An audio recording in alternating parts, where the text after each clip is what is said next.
Hey, my name's David, and I've been on the carnivore diet for about 4 months now. And I have a big problem with the carnivore diet. And I don't want you to make the same mistakes I've made. And I'm going to share that with you today on this video. So sit back and relax. I'm going to try to make this story as short as possible so I don't take up too much of your time, but it's going to take a little bit of explaining. And this story may not seem like it goes together, but I promise you you'll understand everything by the end. So I've always grown up on city water. Now, you might know where I'm going with this, but please don't spoil it for the rest of the people watching. I never really had to think about what goes down the sink, but that's where the story starts. I've been doing the carnivore diet for 4 months, like I said, and I'll cook the meat, and every time, just like when I was growing up, I'd run the hot water, get it super hot, and pour the grease down the sink. I've never known that to be a problem. And if you're like me, you probably also don't know what the problem with that is. I mean, the most we ever did as a kid was use the strainer to make sure the meat doesn't go down into the sink. But that was how we got rid of our grease. Well, just a few weeks ago, we started having some plumbing issues. And when I say some plumbing issues, I mean, they were pretty serious. Apparently, when we flushed the toilet, there was nowhere for water to go. So the water would just come out the bottom of the toilet. And when we shower, the water wouldn't go down. And another weird thing, sometimes, well, it was nasty. When you flush the toilet, water came up in the shower, but only on one side of the house. It didn't happen on the other side of the house. Needless to say, my wife was not going to have this. So I called the plumber. I told the plumber what was going on, and the plumber wasn't really sure that he could help me. And I thought, that's a problem. He asked me if I had a septic tank. I really had no idea if I had a septic tank or not. I didn't really know how to tell or what. I mean, I'm almost 40 years old. You'd think I probably know what a septic tank is and why I have it or if I have it, right? Well, he suggested either way for me to contact a local septic tank place, and he thinks that that'll probably be the fix for my problem. He recommended a septic tank place. They came out a couple days later. By the way, that's considered an emergency response, so it costs a little extra money. If you're on septic, you probably already know this. You're supposed to get your septic tank serviced every few years. I didn't know that. I've been living in this house for about 5 years. Well, the septic people came out. They serviced the septic tank. They got to suck all that stuff up and clean out a filter. Well, at that point, nothing was running. The water still wouldn't go down the drains. So they had this special tool that was going to cost extra, that they had to shove up the pipes and do something to scrape all the edges out and probably try to clear out any clogs. I went into the house and turned on some different faucets, and some water started flowing. He closed everything up and said, all right, you should be good to go.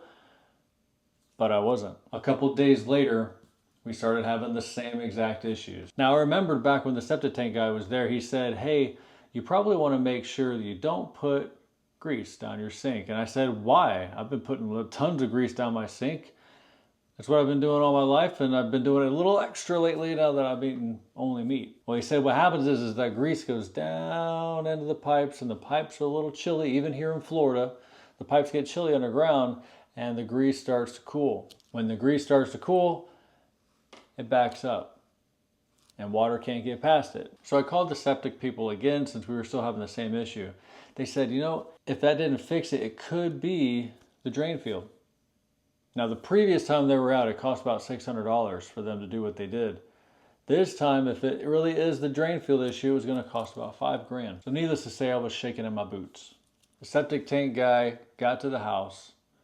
He looked at everything and he said, it looks like everything's running good on this side. It must be something further up in the house that we can't reach. We recommend calling your plumber. So I did. I called the plumber. The plumber came out the same day. Thank goodness, because it was not smelling great in the house. The house was filled with like the worst stench you could, well, not that you could ever think of, but just think of like the worst smell that you ever smelled. It was probably around that. Once the plumber got to the house, it took him about an hour to figure everything out, take things apart, put things in places. I didn't know anything that was going on, but apparently something, we don't know what it was for sure, possibly the grease, was blocking water from going down. And he said that the reason it was happening on one side of the house and not the other side of the house was because it was probably a blockage somewhere in between.